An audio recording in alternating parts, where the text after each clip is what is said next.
And we are live. Welcome to NBA Live Before Lock. It is Tuesday, April 8th. I am Josh Engleman. I'm joined by Greg Ehrenberg. We are brought to you by DraftKings. We have an 8-game slate tonight on DraftKings and a 10-game slate on FanDuel. There's a lot of nonsense that has happened so far today that looks very different than it did on the strategy show. But the biggest piece of that has nothing to do with today at all. Michael Malone fired by the Denver Nuggets today, along with Calvin Booth. Hit the like button, subscribe to the channel, hit the notification bell, follow us both on Twitter. Greg, what'd you think when that one came in? Yeah, I was talking to you about it just before we started, but I put some thought into it because it's just weird to me, especially the timing. And you try to figure out, like, all right, what are the possible reasons that the teams could go about and do this, both Memphis and Denver? Because they both did this within a week of each other. Like, it's very odd timing. Also, these are, marquee, big name coaches that also are coaching very successful teams in the grand sense of things. Like, it's not like the Grizzlies are terrible this year. Have they been worse in the second half than the first half of the season? Sure. John Moran also missed a bunch of time in the second half of the year. Then you look at Denver also. They're still one of the better teams in the NBA. They won the championship less than 2 years ago. So you start to figure out, like, all right, they've been a little bit worse in the second half of the season. Jokic also missed time in the second half. So there's a lot of parallels between Denver and Memphis. So what I think happened here is which, by the way, I don't agree with these decisions. I'm just trying to apply logic to what I think happened. I think ownership had made the decision that they were moving on from Taylor Jenkins in Memphis. I think in Denver, ownership made the decision that they're moving on from Michael Malone. And then they looked ahead to the postseason. They said, hey, we already know that we're getting away from these guys. And if we win a playoff series or two, we make a playoff run, all of a sudden we are stuck with a situation that we don't want, because we either have to make a very unpopular decision or we're just stuck with these coaches. So I actually think that they made these firings because they didn't want the chance of making a playoff run with these coaches when they already had made the decision internally to move on from them. For the most part, I completely agree with you. I think the Denver one is ultimately going to end up having a lot to do with Jamal Murray's status. I think the moment they found out that it was going from day to day to, like, we have no idea how healthy this dude is and when he can be back, kind of put the writing on the wall for it. No issue with it at all. Like, it's obviously super weird and it feels super dumb heading into the playoffs, but I do think this Denver team is cooked. If you're going to do it, do it. Maybe this puts you back out in front to, try and get the next coach in, whoever that ends up being. I'm sure there's going to be a line out the door of people that want to try to coach Nikola Jokic. Tough job. Hence my question here before we dive into the slate. I posted this on Twitter as a poll. I don't know if you saw it. I don't know if you voted, but I'm curious. If you could take one of the open jobs, and I don't really think the Memphis job is open, but for sake of argument, would you rather take the Memphis job or the Denver job? Yeah, pretty easily Denver job for me, because you're getting Nikola Jokic as a player. And if you have Jokic, there's just so many possibilities. Like, I think there's a possibility that if you or I were coaching Denver, if Jokic puts up 60, 10, 10 lines in the playoffs, then that might just be enough to overcome any obstacle that's in front of you at any point in time. So if I'm given the opportunity to coach pretty much any situation, it's between two scenarios, I'm probably going to go with, like, the top 5, top 10 player of all time who's still in his prime, has a few years left in that. And then you figure out everything around there. Both of them are great situations to be coaching, though. Yeah, I'm taking the Grizzlies. I'm taking the youth. I think it's going to be really hard to flip this around quickly for Denver to try to improve this team to a point where you're, like, obviously, once you have Jokic, that fixes a lot of mistakes. I think it's really hard to fix this team currently with the Jamal Murray contract on the books. Obviously, Ja, a bit of a wild card. Love Jaren Jackson. Really love Bane. Love the depth. I think I lean Memphis in that one. I think I feel a little bit more comfortable. Upside, swing for the fences for Denver if you think that you can get off of Jamal Murray and not make it hurt, but I think it's tough.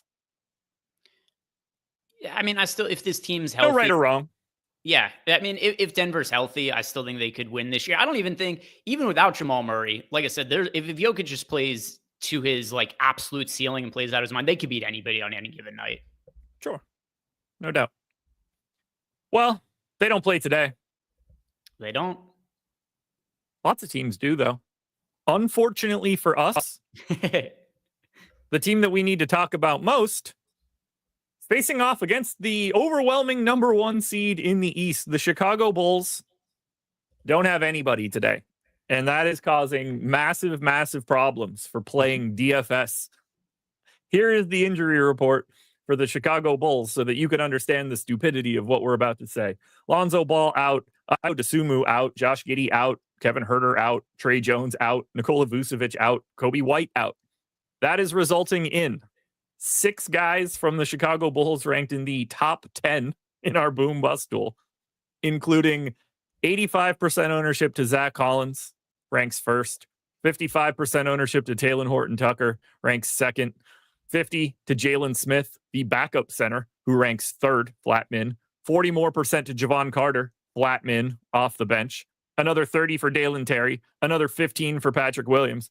And the guy that I would prefer to actually play, Buzelis, he already has a real salary, so he's only 7% owned. But the overwhelming story for today's slate is that you have to play Infinite Chicago. Yes. And looking through my exposures on the first run of sims that I've done post update, nearly every single one of my most rostered players is on the Chicago Bulls. Of my top, my top 7 rostered players, 5 of them are Bulls. Zach Collins, Talen Horton-Tucker, Jalen Smith, Javon Carter, Patrick Williams. This team is so difficult to get away from. Not to mention there's some value on the other side of the game because Donovan Mitchell's out. So this is a game that is ripe for game stacks. It's crazy. It's crazy. So assuming Zach Collins starts at 3,200, he's going to be in, I would imagine, just about everything you have. I don't know how you dodge him. We can get into the discussion of how you want to handle Zach Collins plus Jalen Smith, but like Zach Collins is pretty clearly, assuming he's starting, the top play today. I don't even know how you could pick a different person. Yeah. I have him in 97% of lineups on my first run. And I think the only reason it isn't 100% is because of how much other good value there is today. And then also the Jalen Smith. I just mentioned him as one of my most rostered players. So, and I've got a few lineups that don't have Zach Collins, but almost all of my lineups have Zach Collins in them. And then, Jalen Smith still looks really good as well. Is there anybody on the Bulls pulling this ownership right now that you look at and think like, I don't think he's going to be the guy for me? Ooh, all right. Let's sort by Chicago. And of the most popular players on the team, the answer to me is pretty clearly Dalen Terry. Looking at all the other options, like I find it pretty hard to get away from. Like I think it's really hard to get away from Jalen Smith, Talen Horton-Tucker, Zach Collins. But once again, this is like assuming that the starting lineup is as we're projecting it. Could be totally different. If they throw a really weird starting lineup at us, then that could definitely change the equation. But Dalen Terry being nearly 30% owned, I'm underweight to him at the moment, and I find him to be the easiest guy to get away from. Not that I'm off him entirely as like a 100% fade, but I have about half as what the field has as of now. Yeah, I have 26%. So like, not a gigantic stand by any means. I've got a much bigger stand on like Patrick Williams relative to the field, but I just don't really want to get away from most of this. I'm going to have a ton of Zach Collins. I'm going to have a ton of Jalen Smith. I'm going to have a ton of Javon Carter. I'm going to have a ton of THT, assuming these lineups go the way they are. Dalen Terry, Patrick Williams, Buzelis will be sort of the wiggle pieces. Thought Julian Phillips might show up, but he's so bad from a per minute basis that it's not happening. But do you care about the construction of your Chicago lineups at all? Because I know that'll be a bit of a conversation piece for everybody. Yeah. So the big question that we are going to get, which is kind of why I touched on it a little bit when I went over my exposures, is Zach Collins and Jalen Smith, both center eligible players, both of them really cheap. We are absolutely going to get questions where people say, can I play Zach Collins and Jalen Smith together? Because of what their prices are, that is a yes for me. If we're looking at this scenario where they're both really popular and in a tough matchup against Cleveland, and let's say they were like $6,000 and $5,800, then you could say there probably isn't that much upside for both of them to have ceiling games together.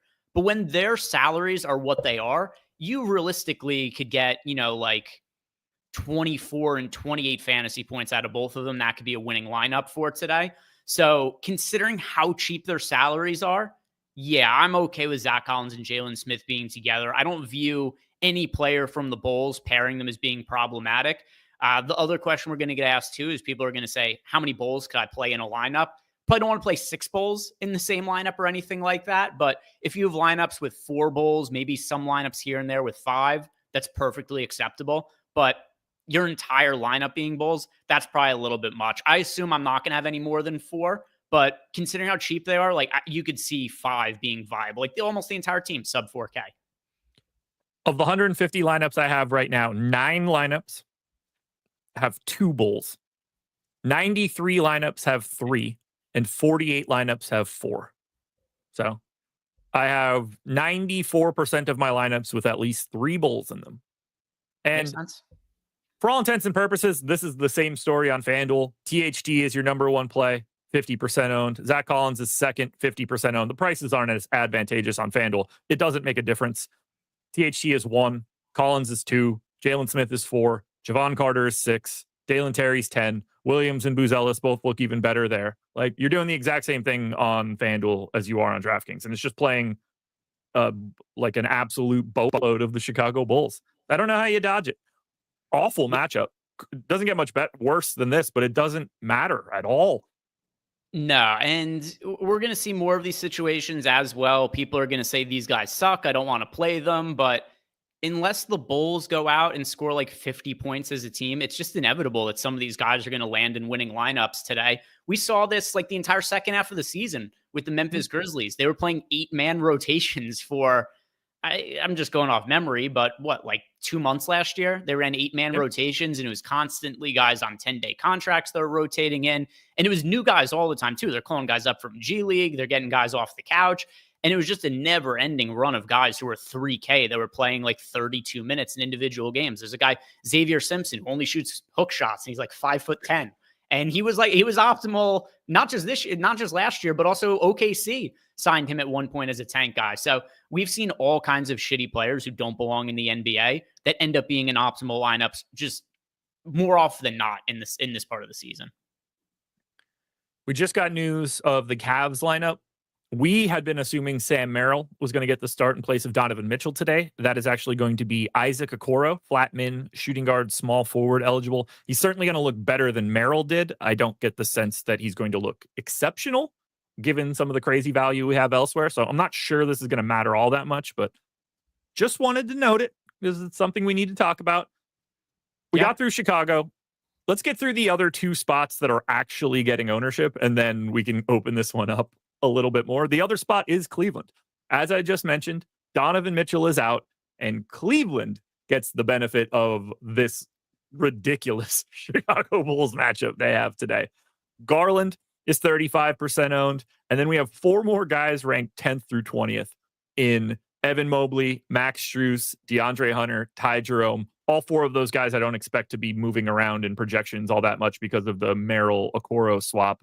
What do you like the most from Cleveland? Yeah, so caveat at the top, I am a little bit concerned about playing time for some of these guys just because, blowout aside, there also is just, it's a point of the season. This game doesn't matter at all for Cleveland. You could certainly see a scenario where they're just playing their starters like 25 minutes or something like that. And not only is that enough to win the game, it doesn't even matter if they win or not. Like this is the number 1 seed in the East. So, and also no chance to overtake OKC in the total NBA standings for home court advantage in the NBA finals either. So they're very much locked into place. I have exposure to Evan Mobley. I have exposure to Darius Garland. I'm currently slightly underweight to the field on both of them. Not in like a crazy way or anything like that, but Evan Mobley, 25% on our last run. I have 20% of him. Darius Garland, 34% owned. I have 25% of him. So still guys that make up a chunk of lineups, just not quite as much exposure to the field. And yeah, I'm definitely concerned about some of the blowout risk. And then also some of those other factors I mentioned. There is so much concentration on chalk that I find nearly impossible to get away from. People are going to hear me say the same thing that I've said countless times over the course of the season. I really like diversifying my spend up options and mixing and matching them and finding some low owned ones really high upside, because that to me is the more reasonable way to be different on this slate than say like getting away from Zach Collins. I'm with you. And I'm excited to touch on some of those things. So based on that thought process for Cleveland, do you like anything off their beaten path?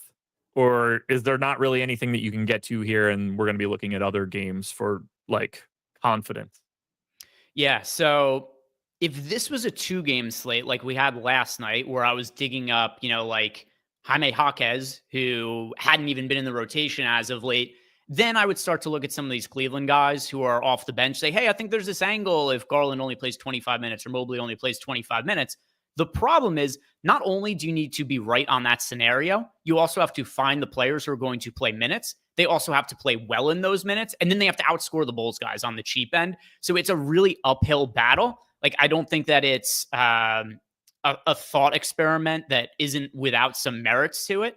But after you start to think through all the possible things that have to happen for these cheap Cleveland guys to end up being in winning lineups today, it's a really uphill battle that I think the safer bet is just going with the Bulls chalk to save money.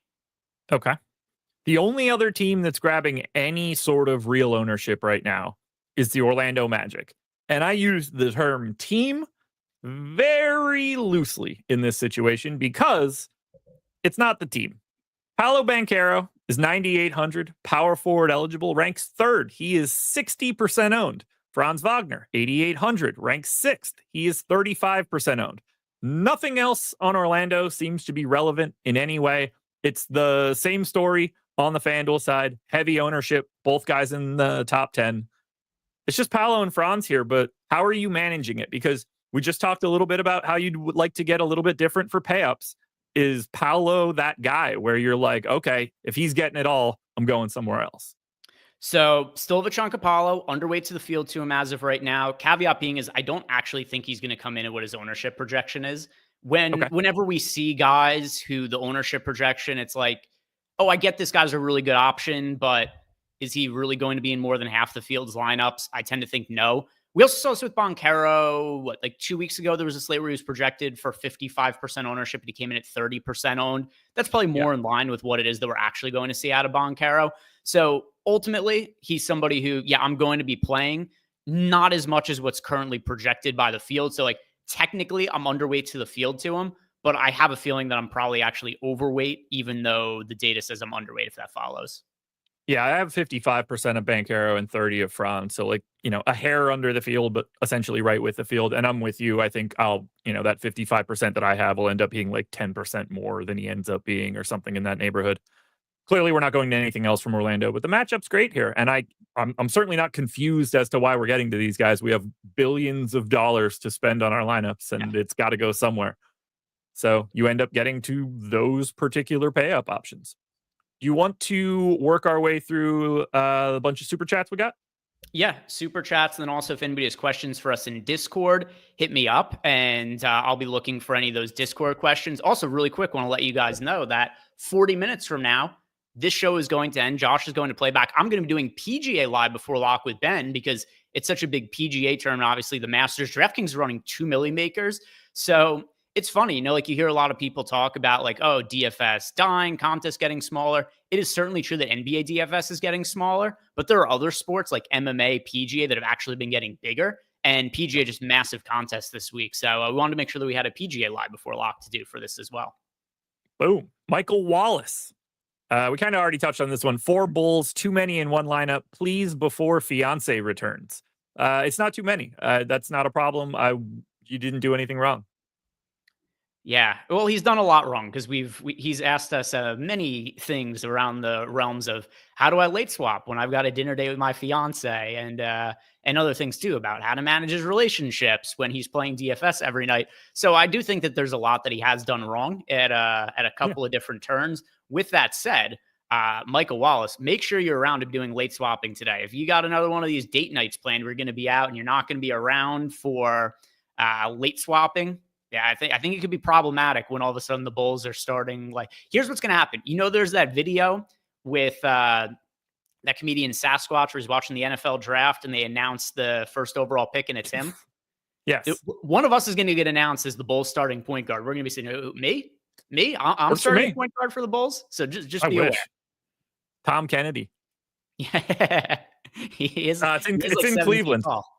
It's in Cleveland. Bellman's getting the start. He can get there fastest, I guess. Let's get to the next question from Radam, who gave us $5 worth of R, which is allegedly a currency. Out of these guys from Chicago, who do you think gives the most assists today?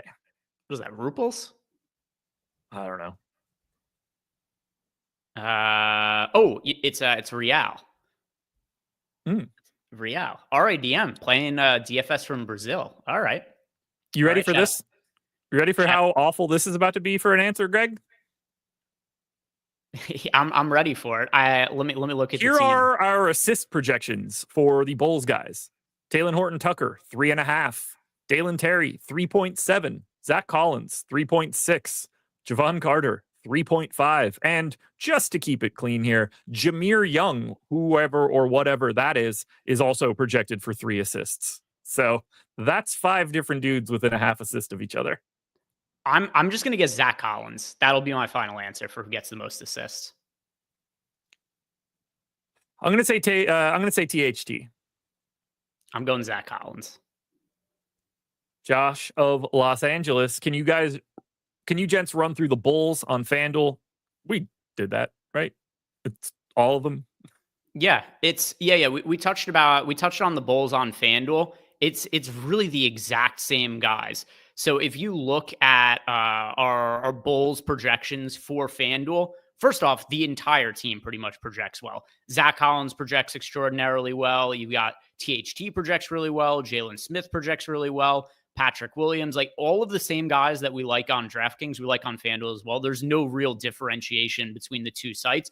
The one thing being is that it's a little bit harder to play lineups with Zach Collins and Jalen Smith together just because Jalen Smith is center only eligible and then Zach Collins power forward center. So it is viable to play both of them together, but then you only have one remaining power forward spot left. So still viable to play both of them together, but it's just not going to happen as frequently.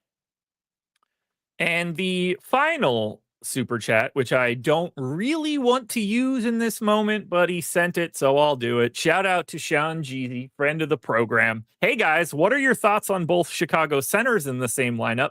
They both project so well. Obviously negative correlated though. I will have a bunch of them of just those two. I'll tell you exactly how many I have right now. And I am quite confident that you are willing to play both of those guys and you are trolling me slightly, but I'll allow it for right now. 47% of my lineups have them both. Yeah, I am running another update right now for the Cavs starting lineup, which I mean, I can't imagine that's going to move things around too much for me, but why not run it when I have the ability to? So I don't have the exact number in front of me, but considering I had Zach Collins in almost all of my lineups, and then I had Jalen Smith in about half my lineups, I'm probably at like the exact same mark as you. Alrighty. Well, that was fun. And, we broke down all of the main places that we need to be. Now, I just want to tell you guys to sign up at Stokastic. $100 off our all-access package. Gets you NBA, NHL, MMA, PGA, NASCAR, baseball. Promo code is all. That link is dropping in chat, but it's also in the description of this video. This covers everything: projections, ownerships, our wealth of simulation tools, Discord, all of our advanced data on the back end. You're covered for all of it. If you play multiple sports, highly recommend taking advantage of this offer. We don't do a ton of all access offers. They're very few and far between throughout the entire year. So grabbing this one, if you're looking to buckle up for the NBA playoffs, which is about to be very fun and very soon. Baseball is in full swing. NHL playoffs coming up soon. MMA every weekend. Golf every weekend. NASCAR every weekend. Why wouldn't you want to be at Stokastic? Promo code all. $100 off the all access package. Link in the description. All right. Based on exposures that you have right now, what is a team or who is a player that you want to talk to where you are taking a bit of a stand? Ooh. Okay. So pending my next update here, like I'd said at the top, really the most reasonable place to make a stand, it just has to be with a lower owned pay up option. And then it starts to become like, all right, who is that lower owned pay up option that we could get to today?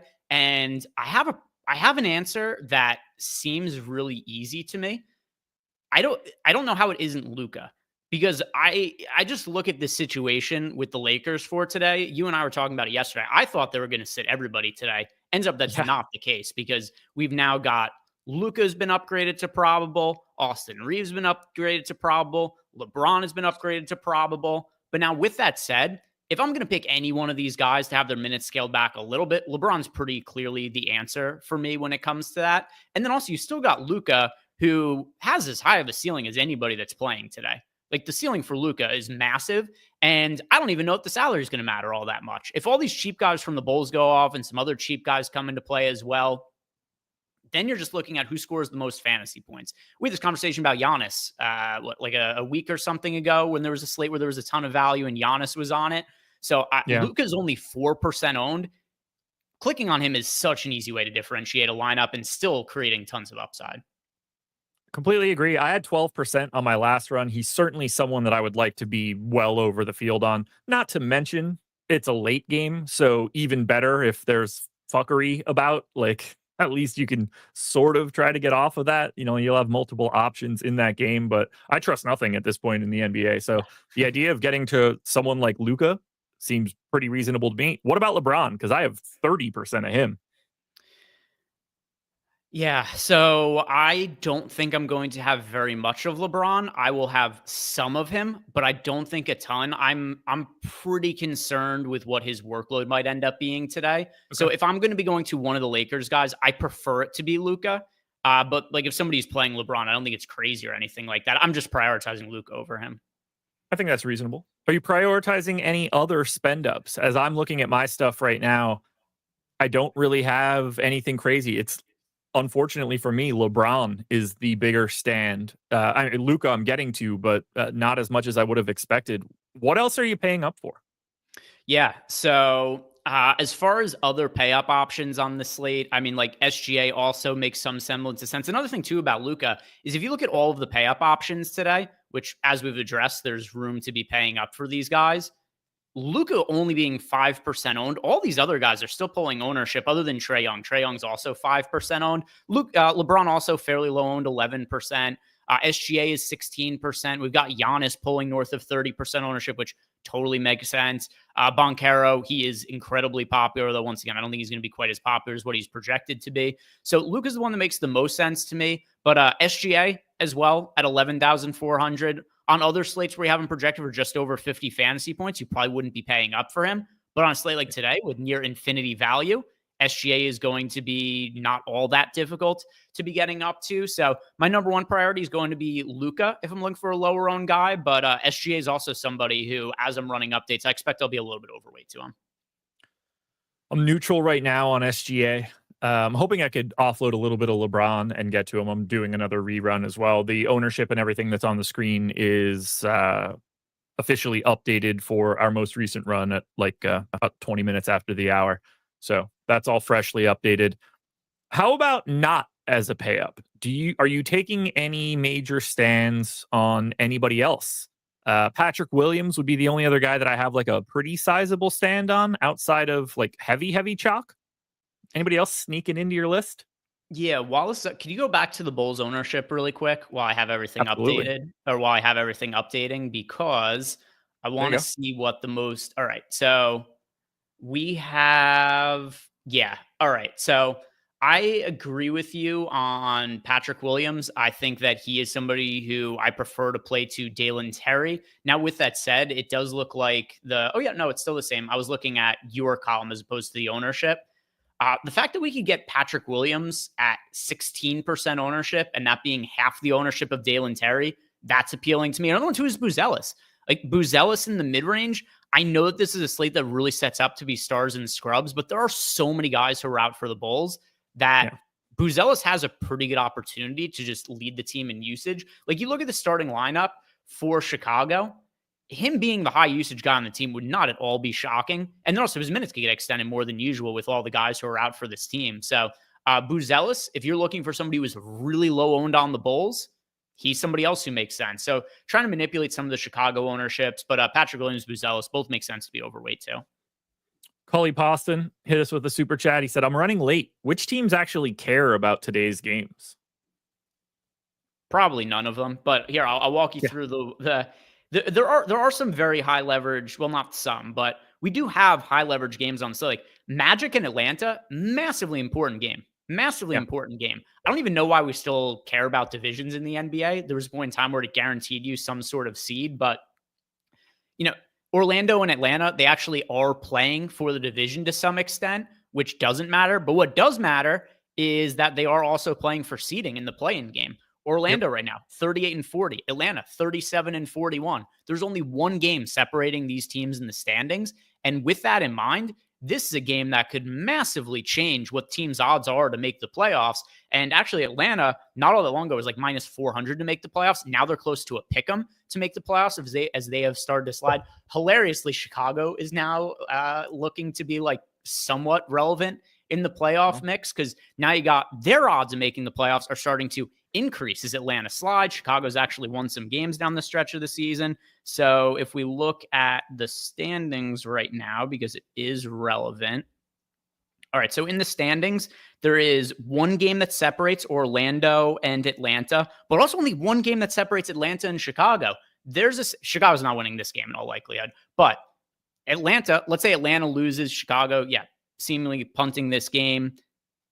There's a scenario here where Chicago overtakes Atlanta in the standings. Also, Miami's only a game and a half behind Atlanta. Atlanta could conceivably go from anywhere from the 7 seed to the 10 seed. And your chances of making the playoffs are way different depending what those seeds are. So any games these teams are playing, and this is also kind of why when he says which teams care today, in theory, Chicago should care more than any other team that's playing today. And then you look at what they're rolling out there, and it's just not the case.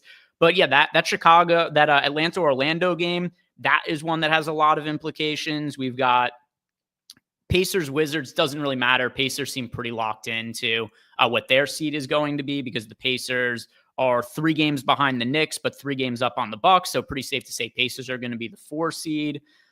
Bulls game kind of matters for them, but they're not acting like it. Memphis, Charlotte, this game absolutely matters for Memphis. Their situation is pivotal. They could be anywhere from, let's see, on the high end, you could get Memphis. Memphis could be the 3 seed, or they could be the 8 seed. Any of those are on the table right now for Memphis. So this game matters a lot for Memphis. New York and Boston, game doesn't really matter for either of those teams. Pelicans, Nets, doesn't really matter for either of them. Lakers, Thunder kind of matters to the Lakers, but they're definitely trying to preserve their guys for the playoffs. Bucks, Timberwolves, that game matters for both of those teams. Suns, Warriors matters for both of those teams. Clippers, Spurs, that game matters to the Clippers. Yeah. Some of the probabilities for some of these teams in the West that are all jammed up at 46 and 32 are nuts. Like the Warriors, 6% for the 3rd seed, 19 for the 4, 19 for the 5, 17 for the 6, 20 for the 7, 18 for the 8. Like, they could be easily hosting a playoff series or on the road in the first play-in. Yeah. The West is crazy tight. I mean, the East is really tight too. It's just with way shittier teams. It's like the Bulls are jockeying for position to get into the play-in scenario. So the West is a dogfight though for some of those seeds there, and massively things could change. By the way, Chuck Deuces said the Lakers somehow rolled their way into a decent spot, which seems amazing to me. Seemed like another midseason. Yeah, probably should have been, but then they just got Luka for no reason. Yeah. Surprisingly, getting one of the 5 best players on the planet improves your team. I couldn't have seen that coming. Well, a lot of other people like Charles Barkley and Shaquille O'Neal, they also didn't see it coming. They thought this was bad for the Lakers, and they thought it was good for Dallas. I don't know how much this is going to matter, but Daquan Jeffries is starting over Seth Curry today. Yeah, that doesn't matter at all for this slate. Seth Curry was pulling a crisp 0% ownership. I think Daquan Jeffries is going to be pulling something similar. Yes. Absolutely, as he should. Greg, I don't know how you feel about it. A little bird in my ear telling me that Greg wants to talk. That Ben wants to talk to everybody. All right, do your Ben impression again. All right, let me try. All customers are eligible to play free for $1 million with a $10 deposit this week. Here are the terms. 1 per customer, a minimum of a $10 deposit required. The reward issued will be a single-use $10 ticket. Ticket reward is equivalent to site credit only and valid for use on the $10 Fantasy Golf Millionaire Contest. Ticket rewards have no cash value, are non-refundable, non-transferable, and non-withdrawable. Ticket expires April 10th at 7 a.m. Eastern.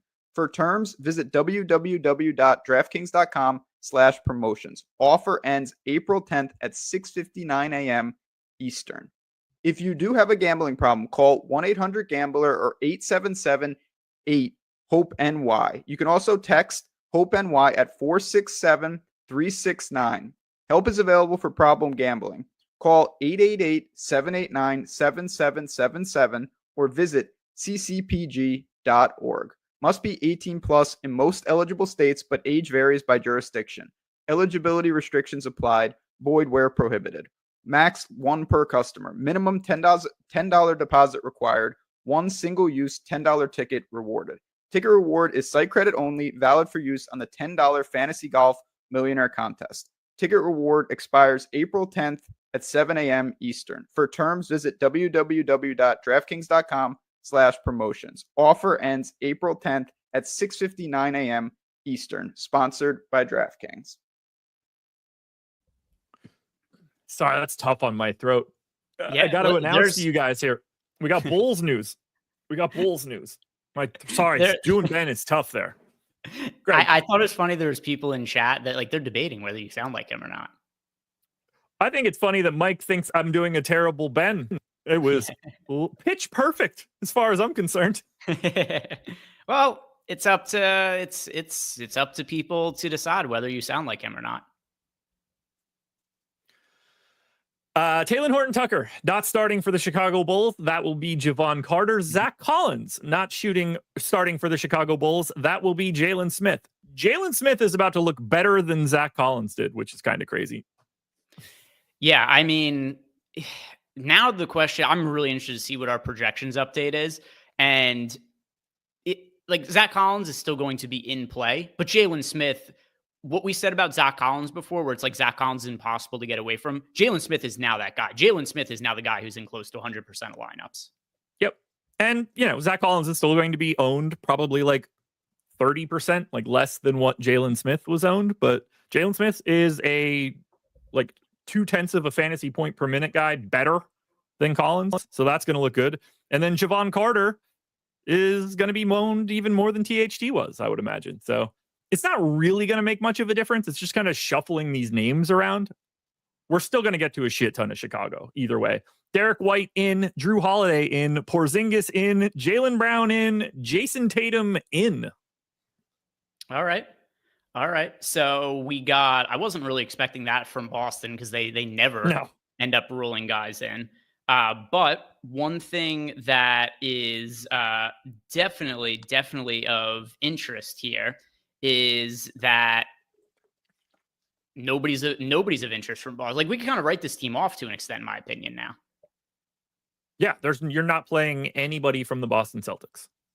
It would have been a different scenario for Boston if a couple of guys ended up getting ruled out, but with most of these guys playing now, it just becomes a team of not that much interest. If you have a share or two of Tatum, considering the amount of value that's on the slate, that's okay. I only had 5% of Tatum in my last run, but for the people who are playing, 1, 2, 3 lineups, Tatum shouldn't be in them.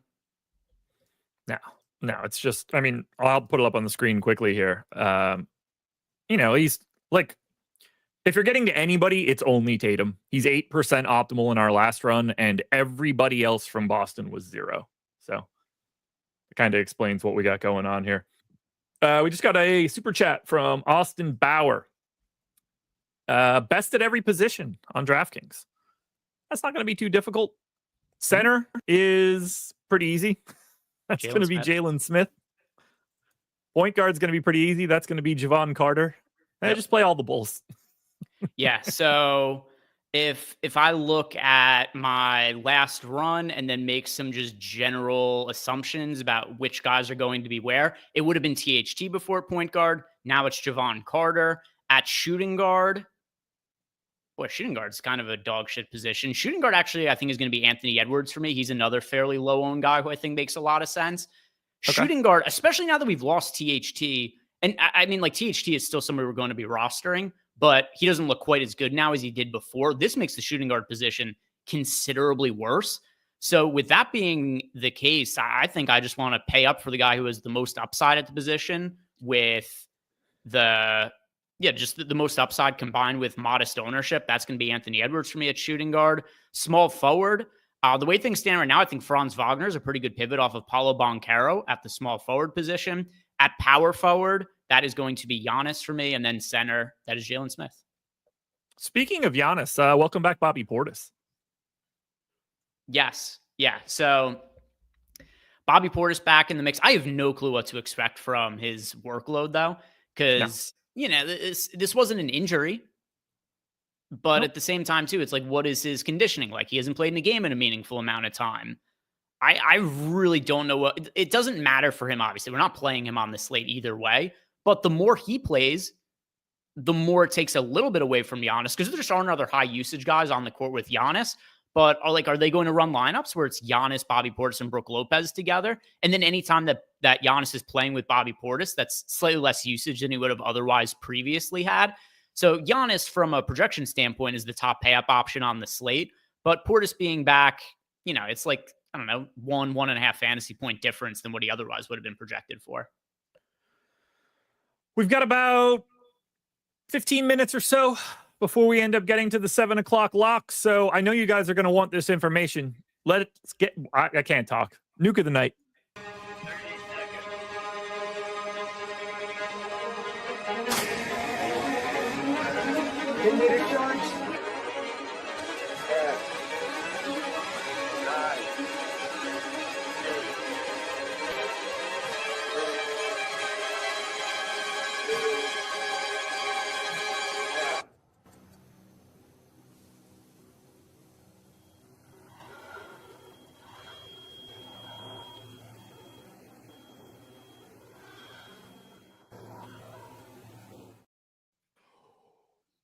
I hope you guys enjoyed that. I know I did. Now I just want to enjoy finding out who is Greg's nuke of the night.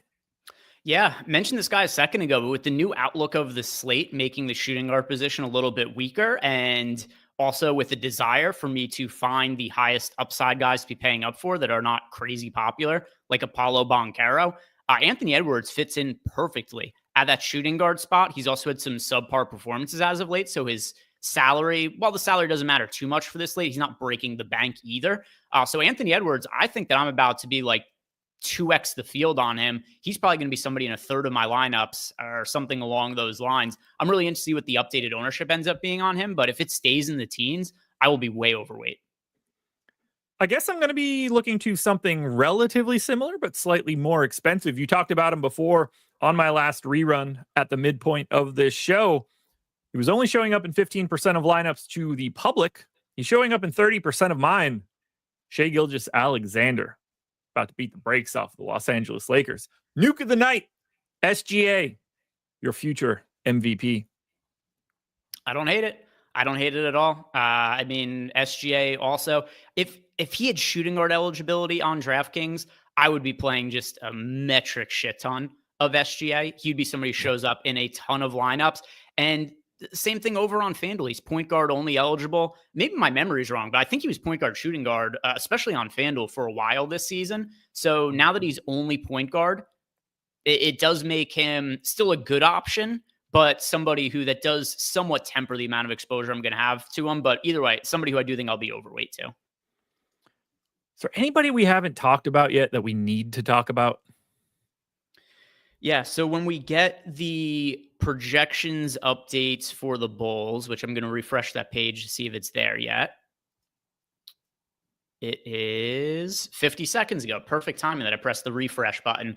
So I would like to look at the updated projections on the Bulls. I'm really curious to see what we ended up doing with the minutes for Zach Collins coming off the bench because, so he still looks good. We've got him project for 24 fantasy points in 20 minutes. But where this is going to really have a big effect is before we were talking about Zach Collins and Jalen Smith and playing them together. Over on FanDuel, I think this has become more difficult to do when you consider that Zach Collins is the one with power forward eligibility and Jalen Smith could only be playing in the center spot. So I think that if I was to rerun lineups right now for FanDuel, I probably wouldn't have a ton of them that have Zach Collins and Jalen Smith together for FanDuel. They're still going to show up a good amount together on DraftKings, but Zach Collins has gotten the biggest downgrade of any player by a mile since we started this show. And while he's still going to be in a lot of lineups, Zach Collins was in 97% of my lineups to start the show, and he's probably going to be in like 40% now. Yeah, it's very, very, very, very, very different. But just names. You're going to have a ton of these guys one way or the other. We've just now flip-flopped some of these names from where we were to where we are now. Once we get that ownership, I'll get all of the new data updated in my sheet and get that put up there. But I wanted to share the data hub quickly while we were here, since I don't have ownership just yet, which should be, I don't know, a minute away or 2 minutes away, something like that. We could run this final blast before we get to lock, before we get to the point where you don't stop. You go straight to another show to talk Masters coverage tonight. Absolutely. And by the way, because this is going to be another question top of mind for people, and then we'll get to some of the Discord questions. Taylor Horton-Tucker even for 25.5 minutes and 27 fantasy points. So he still does look really good, but not quite as good as he looked before. Still really good, just not quite as good as before. Trying to figure out who we need to talk about that we haven't talked about yet, but I don't have odd names. It's all the crazy value that everybody's getting to, and then all the good players. Paolo, Giannis, Shea, Franz, Garland, Edwards, Mobley, LeBron. Like, I'm either getting all of the awesome value or all of the best players that exist. And pretty cool with that.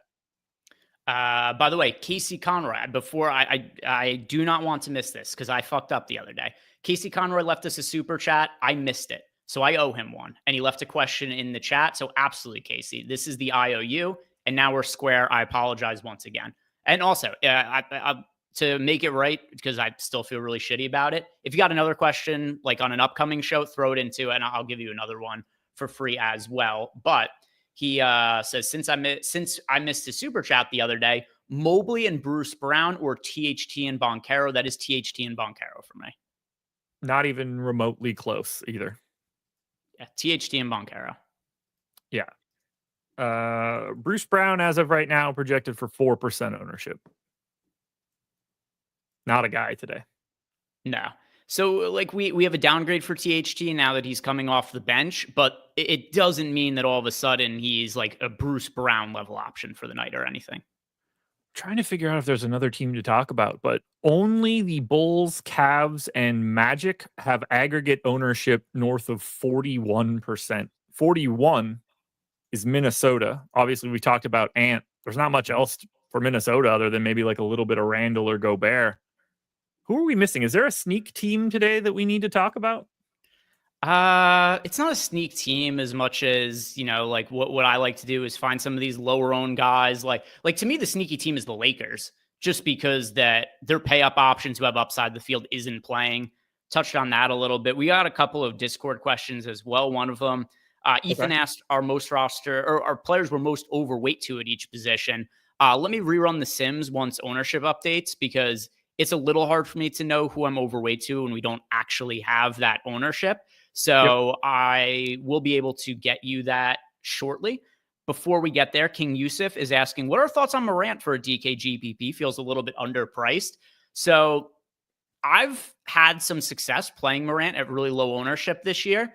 There is certainly a wide range of outcomes with him, because sometimes the minutes just aren't there for him. But John Morant, I do agree with you. He's somebody who is not overly expensive, not overly popular either. Like right around 10% the last time I looked, if I remember correctly. So John Morant, if you're looking for a group of guys to get overweight to, and then you throw those in while building around the chalk, he's absolutely one of those guys that fits the bill, in my opinion. Yeah, I had 12% on my last run. I assume that I'm going to be somewhere in that neighborhood again. I just grabbed the updated projection. So they're going to be up on the screen now. Okay. Where's my terminal? There it is. All right, so projections on the screen are now officially updated. So yeah, Josh sitting at 9% right now.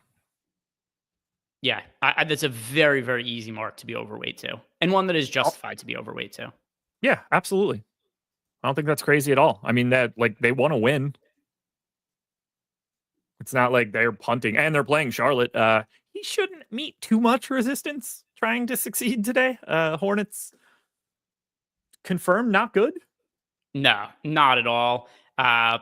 And then another thing too with this game is Memphis playing on the road. Maybe that makes it a little bit less apt to be a blowout. Maybe we could feel better about Ja's minutes as well, considering how important some of these games are for Memphis down the stretch of the season. Once again, to read off where they're at in the standings, because we had been asked about meaningful games earlier, where you've got the Memphis Grizzlies right now. No repeating ourselves a little bit, but in case people didn't hear before, Memphis is currently the 8 seed in the Western Conference. The 8 seed is 2 games behind the 3 seed, though.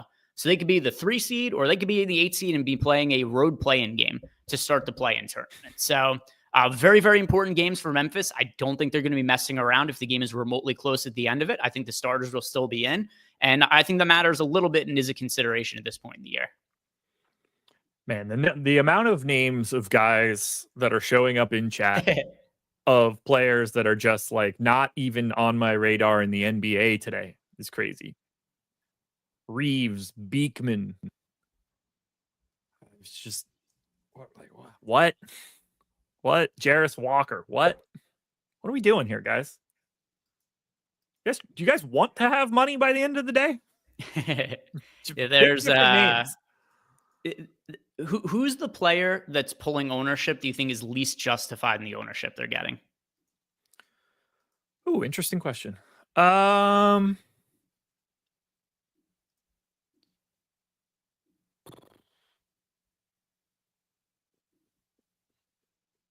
tell you the answer isn't. The answer isn't Jalen Smith.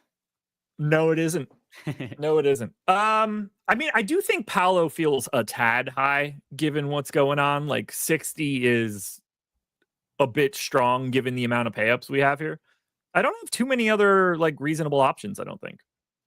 Yeah, like the one for me would be Paulo Banchero. I just don't buy that's what his ownership is going to be.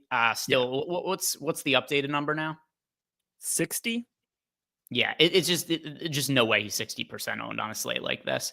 I think that some of that ownership will go down, will be dispersed among some of the other pay up options. So if he was actually to be 60% owned, that wouldn't be justified. I just don't think that is actually going to be the case when it comes to him. As far as other guys on the slate that I'm finding myself getting a little bit underweight to the field to, still Dalen Terry. That was the case at the start of the show. Still the case now. Do you find Reese Beekman to be arguably a better value than half the Bulls? No. Yeah, of course not. 1% optimal, by the way. 2% owned. It's 0.74 fantasy points per minute for Reese Beekman, a name that I can't even take seriously when I say it out loud. I'm exporting my final lineups now. Also, my exposure to Zach Collins got dramatically cut on the last update I ran, which I knew was going to be the case. Even more so than mine did too. What'd you get? I have him in 20% of lineups now. Let's see what I have. I have 28. Okay. 28% of Collins, 99% of Jalen Smith, 87% of Javon Carter, and a boatload of everybody else as well. Yeah, I'm looking through some of my lineups to figure out what else changed in the last update. Javon Carter showing up in more lineups. I actually didn't really lose THT. I thought I was going to. I guess it just has to do with the lack of depth at the shooting guard position, where he still just showed up in a lot of stuff. Came out of the fact that his ownership dropped. So there's kind of the scenario where shooting guard still sucks. His ownership went down. Like my THT kind of stayed the same. His projection went down, but his ownership also went down. So it was kind of like a wash. And I ended up still with him being somebody in a lot of lineups. Yeah, he's in 37% of my stuff right now. So he's my 3rd most exposed bull. And I'm fine with that. I mean, when he's out there, he's a good per minute guy. The price is perfect. Positionality looks pretty damn good. I've got my exposures for my payups as well. Ended up flattening out a bit. 30% of Giannis, 16 of Luka, who's projected for 6, 19 of Shea, 22 of LeBron, 10 of Tatum. I have 60% of Paolo. That's the only thing that I'm like a little bit nervous about. Really quick, there's one more super chat you missed from our friend Tally. Okay. So Tally had asked us, can you guys go through the slate that's not a slate? Yeah, he wants us to talk through the 2 FanDuel only games. So, in terms of guys that like really matter for the late games, it's honestly not that many guys. So, Yeah.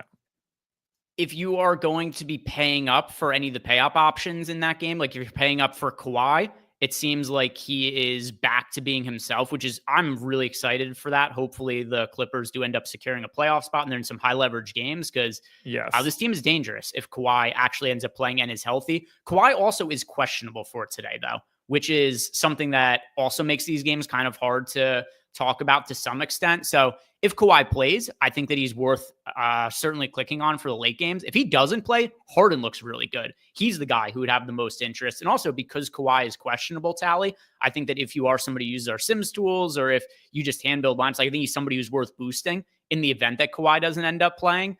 As far as other players, like Steph's been playing out of his mind as far as the ceiling, so you could consider him. But overall, Harden's the one who I have the most interest in with Kawhi being questionable. If Kawhi plays, he's also somebody I like.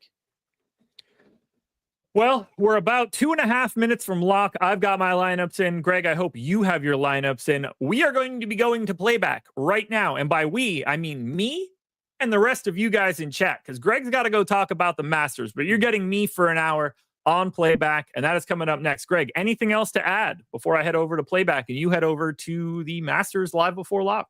Yeah, just be on the lookout for any weird starting lineups, players getting scratched and unscratched, like what happened with Duran last night.